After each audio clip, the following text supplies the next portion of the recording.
정보를 전하기 위해 쓰인 책들이 있다. 또 어떤 책들은 오락을 위해 쓰인다. 그리고 어떤 책들은 이름도 저자도 설명도 없이 등장한다. 그러나 조용하면서도 부인할 수 없는 목적을 지닌 채 경고하기 위해 20세기 말 그러한 책 중 하나가 세상의 모습을 드러냈다. 표지도 제목도 없이 이미 바렌붓과 잉크로 쓰인 글귀들이 고서점의 한 구석, 중국 남부의 작은 희귀 서점에서 발견된 낡은 양피지 위에 남아 있었다. 그 출처는 누구도 몰랐다. 누가 썼는지도 알려지지 않았다. 그러나 그 속의 말들은 하나씩 시간이 지나며 사실로 드러나기 시작했다. 오늘날 이 필사본은 청화비전으로 알려져 있다. 그리고 그 안에 담긴 가장 충격적인 예언 중 하나는 더 이상 먼 미래의 이야기가 아닌 바로 지금 2025년을 지목하고 있다. 고문서의 말에 따르면 한반도가 하나가 되는 날 중국의 길은 끊기고 세상의 흐름은 극동에서 다시 시작되리라. 직접적이며 강렬하고 무시할 수 없는 문장이다. 그리고 이 문장은 본문 곳곳에 반복되어 등장하며 인류 전체의 전환점을 암시하는 듯하다. 처음엔 누구도 이 양피지에 주목하지 않았다. 단지 먼지가 쌓인 유물로 여겨졌을 뿐이다. 그러나 2020년 모든 것이 달라졌다. 그 해 이 문서 속 첫 예언이 실현되었다. 하늘이 닫히는 시간이 올 것이다. 사람들은 밖으로 나갈 수 없고 시장은 침묵할 것이다. 문은 닫힐 것이다. 그리고 이 모든 것은 붉은 도시에서 시작된다. 그 말이 그대로 있었다. 그리고 전 세계는 중국에서 시작된 팬데믹이 모든 것을 멈추게 하는 모습을 목격했다. 이 양피지에 소름 끼치는 정확도대로 그 이후로 세상은 이 문서에 주목하기 시작했다. 무시되던 옛말이 점점 무게를 가지기 시작했다. 그리고 책 속 다른 예언들도 하나둘씩 실현되기 시작했다. 인공지능의 부상, 무인 시장, 디지털 경제, 강요된 침묵, 언론의 억압, 모든 것이 예측되어 있었다. 연도와 도시, 세부 사항까지. 그러나 그 무엇보다도 2025년 이후에 대한 예언이 사람들의 주목을 가장 강하게 끌었다. 한반도일이 오랜 세월 분단되어 전쟁과 이념, 분열로 얼룩진 땅, 이 책 속에서 중심적인 역할을 하게 된다. 강대국이 아닌 깊이를 지닌 땅으로 묘사된다. 작지만 뿌리가 깊고 조용하지만 축적된 지혜가 가득한 나라.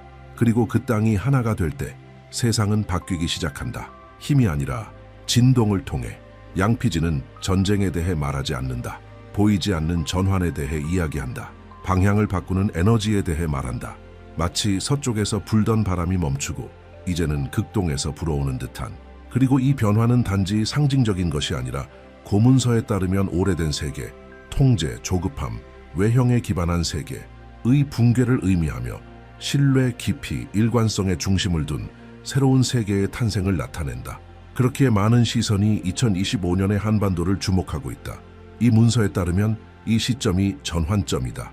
내적 분열이 통합으로 바뀌는 해. 그리고 그 순간 오래된 질문이 다시 떠오른다. 진정한 힘이란 무엇인가?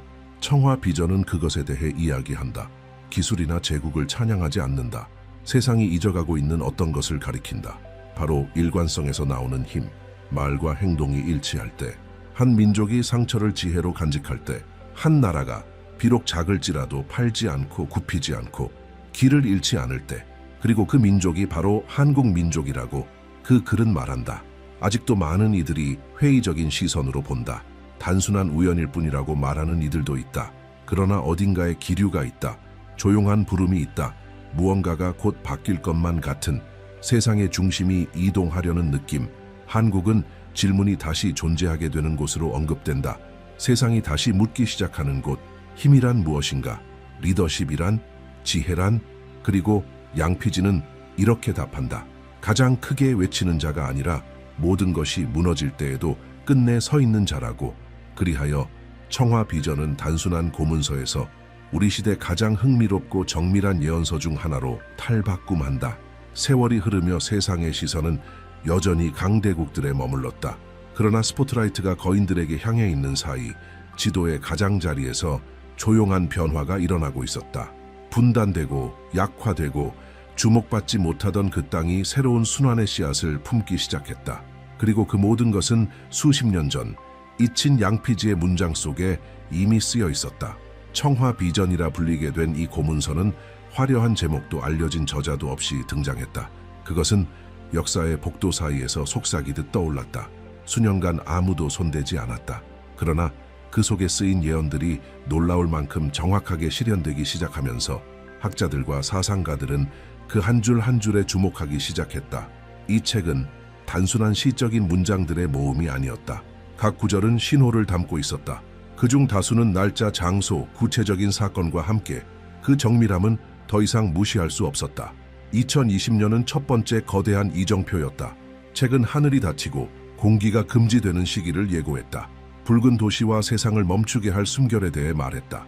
그리고 그렇게 되었다. 중국에서 시작된 팬데믹은 모든 나라의 기반을 흔들었다. 세월이 흐르며 이 책은 심오한 변화들을 계속 묘사했다. 2021년 스스로 사고하는 기계들이 등장할 것이고 2022년에는 인간 없는 시장이 생겨날 것이며 2023년에는 말이 위험한 것이 될 것이고 2024년에는 보이지 않는 균열이 한 제국의 구조를 흔들 것이라고 했다. 모든 것이 쓰여 있었고 모든 것이 실현되었다. 그러나 청화 비전의 독자들을 진정으로 사로잡은 것은 본문의 초점이 바뀌기 시작한 순간이었다. 중국의 부상과 조용한 위기에 대한 긴 서술 후 문장은 다른 장소로 향한다. 바로 한반도, 조연이 아닌 중심으로. 고문서는 바람의 방향이 바뀌는 특정한 순간을 묘사한다. 극동에서 역풍이 불어오고 그와 함께 새로운 진동이 시작된다. 아직 분단된 한반도가 주목의 중심이 된다. 힘 때문이 아니고 부 때문도 아니다. 눈에 보이지 않는 깊이 때문이다. 저항의 역사, 축적된 지혜, 세상이 무시할 때조차 흔들리지 않았던 정직성 때문이다. 이 글은 한반도의 통일을 단순한 정치적 사건으로 다루지 않는다. 그것을 시대의 전환으로 설명한다. 한반도가 하나가 되는 순간 오래된 상처를 치유하는 것을 넘어 세상의 새로운 진동을 일으킨다는 것이다. 고문서는 말한다. 강대국들이 하늘에 닿는 건물을 세우고 철과 불로 바다를 지배하려 애쓰는 동안 그들은 물질의 논리에 굴복하지 않는 힘이 있음을 잊고 있다. 바로 그 지점에서 한국이 떠오른다. 지배할 필요도 없다. 단지 진정성 있게 존재하는 것만으로도 충분하다. 문서는 한국을 많은 이들이 잊었지만 스스로를 결코 잊지 않았던 땅으로 묘사한다. 분단된 채로도 기억을 지켜냈고 상처를 입고서도 본질을 보존했다. 그리고 이 본질은 글에 따르면 제때 인정을 받게 될 것이다. 예언에 따르면 2025년이 되면 이러한 변화가 가속화된다. 이는 갑작스러운 사건이 아니라 점진적인 각성이다. 내면의 장벽이 충돌이 아닌 진실에 의해 무너져가기 시작한다. 조용히 시작된 재연결이 결국 피할 수 없는 파도처럼 커져간다. 청화 비전은 이 각성의 순간에 과거의 거대한 제국이 저항하려는 시도를 묘사한다. 손을 내밀고 약속을 건네고 부드러운 제스처로 지배하려 하지만 그 안에는 통제가 숨어 있다. 그러나 모든 것이 손가락 사이로 빠져나간다. 에너지는 이미 바뀌었고 방향도 전환되었다. 강물은 더 이상 예전처럼 흐르지 않는다. 이 피할 수 없는 흐름을 막으려는 실패한 시도가 결국 변화의 시기가 도래했음을 증명하게 된다. 한쪽은 겉모습으로 자리를 지키려 애쓰는 반면 다른 한쪽은 보이지 않는 무언가에 이끌려 조용하지만 단단히 걸어간다. 한국의 힘은 숫자나 무기, 무역협정에서 오지 않는다. 보이지 않는 곳에서 온다. 수세기에 걸쳐 축적된 존중에서, 아무도 지켜보지 않을 때조차 지켜낸 정직성에서, 지워지지 않은 역사를 조용히 짊어진 행동에서. 문서에 따르면 이 존중이 새로운 세상의 기반이 된다. 그것은 돈으로 살 수 없고 힘으로 얻을 수 없다. 단지 말과 행동이 일치함을 인식한 이들에 의해 자발적으로 주어지는 것이다. 한국이 하나가 되는 순간 지구의 진동이 이동하게 된다. 그것은 폭발이 아니다. 공기의 변화다. 미묘하지만 되돌릴 수 없는 전환이다. 제국들은 더 이상 자신들이 중심이 아님을 깨닫게 된다. 세상은 이제 다른 질문을 던지기 시작할 것이다. 누가 지배하는가가 아니라 누가 영감을 주는가? 누가 더 많이 가졌는가가 아니라 누가 더 신뢰받는가? 그리고 이 새로운 패러다임 속에서 작던 것이 위대해지고 침묵하던 것이 목소리가 되며 나뉘어 있던 것이 모범이 된다. 예언의 전개는 우리로 하여금 한 가지 분명한 사실을 깨닫게 한다. 이것은 재난이나 일시적인 영광을 예견하는 것이 아니다. 진정으로 중요한 것을 보게 하는 것이다. 본질, 진동, 보이는 세계를 지탱하는 보이지 않는 것. 그래서 2025년 세상의 눈은 단지 수도에서 벌어지는 일에만 향하지 않을 것이다. 조용한 몸짓에 주목하게 될 것이다. 재회의 순간들에, 상징들에, 드디어 북과 남 사이에 놓이게 될 다리들에. 왜냐하면 그것이 신호이기 때문이다. 새 시대가 폭음이 아닌 재회로 시작되었음을 알리는 신호. 예언은 맹목적인 믿음을 요구하지 않는다. 단지 관찰을 초대할 뿐이다. 이미 모든 것이 일어나고 있다. 조금씩 하나하나의 조각이 자리를 잡아가고 있다. 모든 움직임이 100여 년 전 이름 없이 기록했으나 우리에게 기억을 상기시키려 했던 누군가의 글과 일치해가고 있다. 진정한 혁명은 힘에서 오지 않는다. 그것은 정직성에서, 영혼에서, 진실에서 온다. 2025년은 하나의 분기점이 되어 다가온다. 단지 달력의 숫자 때문이 아니라 역사라는 행간 속에서 움직이기 시작하는 무언가 때문. 지금까지는 모든 것이 예측 가능한 질서 속에 움직이는 듯 보였다. 강대국들이 지배를 재확인하고 기술이 인간관계를 대체하고 의심의 눈으로 조약들이 체결되는 시대. 그러나 무언가가 변한다. 중심이 아니라 세상의 시선이 닿지 않았던 가장자리에서 상처 입은 땅으로 여겨졌던 한국이 변화한다. 세상의 눈에 아직도 두 조각처럼 보이지만 그 안에서는 조용히 단 하나의 영혼이 깨어난다. 청화 비전은 이 순간을 시간을 가르며 새 시작을 여는 보이지 않는 바람이라고 묘사한다. 전쟁도 없다. 외침도 없다. 단지 한 민족의 심장에서 나오는 거의 들리지 않을 만큼 깊은 소리만이 존재한다. 그들은 본질을 잃지 않고 버텨낸 민족이다. 예언은 한 개의 문이 열리는 것을 말한다. 열쇠나 지렛대가 아니라 이해로 움직이는 문이다. 그 문은 안에서 바깥으로 열린다. 수십 년의 분단과 불신, 고통 끝에 무언가가 변화하기 시작한다. 정치적인 연설이 아니라 작고 인간적이며 진실한 몸짓들 속에서 한 걸음씩 서로를 알아보는 시선, 공유된 기억, 그리고 이제 다리로 바뀌어가는 공통의 아픔. 고문서는 이 순간 거대한 강대국이 움직이기 시작한다고 전한다. 그들은 일어날 일을 직감하고 두려워한다. 영토 자체 때문이 아니라 그것이 의미하는 바 때문. 왜냐하면 청화 비전에 따르면 한반도의 통일은 단지 지역적 사건이 아니라 하나의 시대가 끝나고 또 다른 권력의 논리가 태어나는 전환점이기 때문이다. 통제가 존재로, 겉모습이 진실로, 힘이 깊이로 대체되는 순간이다. 강대국의 대응은 요란하지 않다. 은밀하다. 그러나 절박하다. 제안을 보내고 약속을 하고 조용히 손을 뻗는다. 굴복시킬 수 없는 것을 꺾으려 애쓰지만 모든 것이 손에서 빠져나간다. 왜냐하면 본문이 말하듯이 강은 이미 다른 길로 흐르고 있으며 한때 그 흐름을 둘러싸던 힘도 더 이상 그것을 막을 수 없기 때문이다. 예언의 이 지점에서 청화 비전은 분명히 말한다. 작은 나라는 더 이상 작지 않다. 나뉜 나라는 이미 하나이다. 침묵하던 나라는 이제 전 세계에 들리기 시작한다. 이는 단지 한 나라의 변화를 뜻하는 것이 아니라 전 세계 의식의 재정렬을 의미한다. 고문서는 다른 나라들의 태도 변화도 묘사한다. 한때 한반도를 전략적 요충지로만 보던 나라들이 이제는 다른 시선으로 바라본다. 지배가 아니라 탐색의 시선으로. 질문이 바뀐다. 어떻게 그들은 해냈는가? 어떻게 수십 년의 분열을 극복했는가? 어떻게 강요가 아닌 영혼으로부터 다시 세울 수 있었는가? 청화 비전의 클라이맥스는 순환의 반전에 있다. 중심이었던 것이 변두리가 되고 변두리였던 것이 중심이 된다. 힘으로가 아니라 획득하기 가장 어려운 것으로, 존중으로. 한국은 연설하지 않는다. 행동한다. 찬사를 요구하지 않는다. 단지 정직성으로 존재할 뿐이다. 그리고 가면에 지친 세상은 그곳에서 자신을 비춰볼 거울을 발견한다. 말에 여전히 무게가 있는 곳, 역사가 여전히 존중받는 곳, 뿌리가 뽑히지 않은 땅. 본문은 이 변화가 국경을 넘어 울려 퍼진다고 말한다. 한국의 통일에서 영감을 받은 다른 민족들도 자신의 역사를 되돌아보기 시작한다. 잊힌 가치를 기억해낸다. 그리고 스스로에게 묻는다. 이제 우리도 집으로 돌아갈 때가 아닌가? 지리적인 의미가 아니라 영혼의 의미로. 바로 이 지점에서 예언의 비전은 가장 강력한 순간에 이른다. 세상은 누군가의 강요로 바뀌는 것이 아니다. 한 민족의 각성으로 인해 바뀌는 것이다. 그리고 이 각성은 흉내낼 수 없다.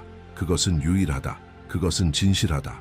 그것은 수십 년의 고통, 믿음, 저항, 그리고 희망의 결과다. 청화 비전은 이 지점에서 거대한 강대국의 반응을 기록한다.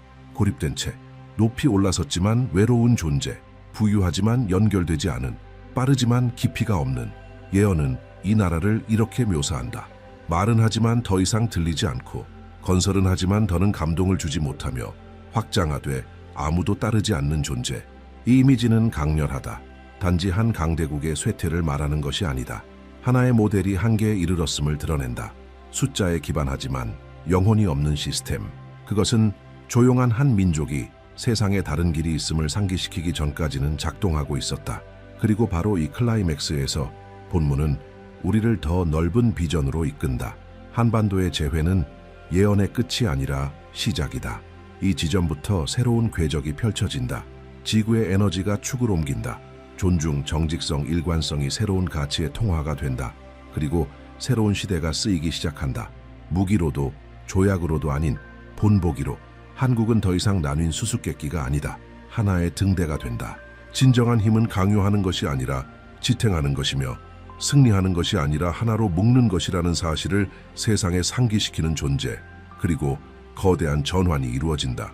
모든 것이 절정에 이른 듯했지만 청화 비전은 더 깊은 것을 간직하고 있다.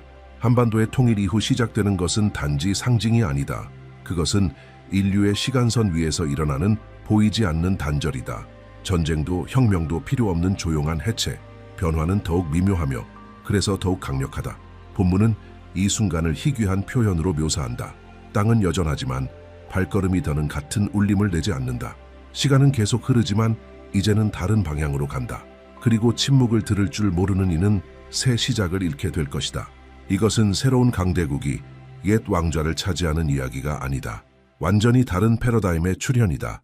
여전히 속도의 소음 속에 사는 이에게는 보이지 않지만 영혼으로 느끼는 이에게는 분명한 새로운 에너지장. 세상은 통제에서 연결로, 강요에서 경청으로, 자아에서 공동체로 이동하기 시작한다. 이제 하나가 된 한국은 새로운 시대의 상징이 된다. 치유된 상처들은 단지 영감을 주는 것을 넘어 세상을 깨운다. 이전엔 침묵하던 민족들이 진실로 말하기 시작한다. 지도자들이 전략이 아니라 일관성으로 떠오른다. 영혼의 목소리가 다시금 민족들의 운명을 이끈다. 그 사이 구조물로 저항하려 했던 옛 강대국은 제국이 손가락 사이로 빠져나가는 것을 느낀다. 외형은 무너지지 않지만 내면은 허물어진다. 세상은 더 이상 경외심으로 그 나라를 바라보지 않는다. 더는 그것을 모방하지 않는다. 존중, 그 조용한 힘, 이 방향을 바꾼 것이다. 그리고 고문서가 말하길 이제는 발설되지 않는 이름은 존재하지 않는 것이다. 그 말은 가장 깊은 붕괴는 보이지 않는 곳에서 일어난다는 것을 뜻한다. 바로 영혼의 붕괴다. 이처럼 새로운 클라이맥스가 드러난다. 승리는 타인에 대한 것이 아니라 자기 안에 오래된 것에 대한 것이다. 한국의 통일은 보이지 않는 시대의 시작을 알린다. 지혜가 다시 길잡이가 되는 시대. 뿌리가 겉모습보다 중요한 시대. 마침내 본질의 시간이 시작되는 것이다. 이 여정은 이름도 없고 저자도 없고 설명도 없었던 한 장에 잊힌 양피지에서 시작되었다. 그럼에도 불구하고 그 안에 담긴 한마디 한마디는 마치 이 역사적 순간을 위해 쓰여졌던 것처럼 느껴진다. 청하 비전은 단지 사건을 예언한 것이 아니다. 그것은 시간에 대하여, 인간의 영혼에 대하여, 민족들을 지배하는 보이지 않는 순환에 대하여 깊은 진실을 속삭여왔다. 정밀한 은유와 명확한 연도를 통해 과거와 현재, 그리고 아직 오지 않은 미래 사이를 연결하는 길로 우리를 인도했다. 그 중심에 있었던 나라는 분단된 땅, 한국이었다. 그리고 그 재회는 단순한 지정학적 사건이 아니라 영적인 활성화로 제시되었다. 세상이 무엇으로 존재를 지탱하는지 기억해내게 하는 부름이었다. 정직성, 존중, 진실된 연결. 오래된 제국들이 취약한 구조 위에 서 있을 때 새로운 질서는 눈에 보이지 않는 것에서 태어난다. 지켜진 말의 가치, 잊히지 않은 이야기의 힘, 고통에서 피어난 조용한 지혜. 세상은 한 민족이 깨어날 때 바뀐다. 그리고 청화 비전에 따르면 그 깨어남은 동쪽에서 시작된다. 외침이 아니라 바람으로 구조를 흔들고 감춰졌던 것을 드러내며 새로운 시대를 깨어있는 모든 영혼 속으로 불어넣는 바람으로. 이 부름을 느끼는 이들은 안다. 무언가는 이미 시작되었다는 것을. 역사는 이제 본질 앞에 고개를 숙인다. 그리고 새로운 시대는 왕좌가 아닌 뿌리를 가질 것이다. 이 예언이 당신 안에서 무언가를 깨웠다면 댓글에 이렇게 남겨주세요. 나는 새로운 시대가 이미 시작되었음을 느낀다. 당신의 마음에 이 메시지가 어떻게 울림을 주었는지 꼭 알고 싶습니다. 여기까지 오셨다면 분명 무언가가 당신을 이끌었기 때문입니다. 그러니 지금 채널 구독하시고 좋아요도 눌러주세요. 이 메시지가 당신처럼 더 많은 사람들에게 닿을 수 있도록 큰 도움이 됩니다. 그리고 아직 떠나지 마세요. 다음 영상이 바로 이 화면에 준비되어 있습니다. 그 영상은 여러분을 이 여정 속 더 깊은 곳으로 안내할 것입니다. 신비와 계시, 그리고 집단적 각성의 길로 지금 클릭하고 여정을 이어가세요. 왜냐하면 진실은 이제 막 드러나기 시작했으니까요.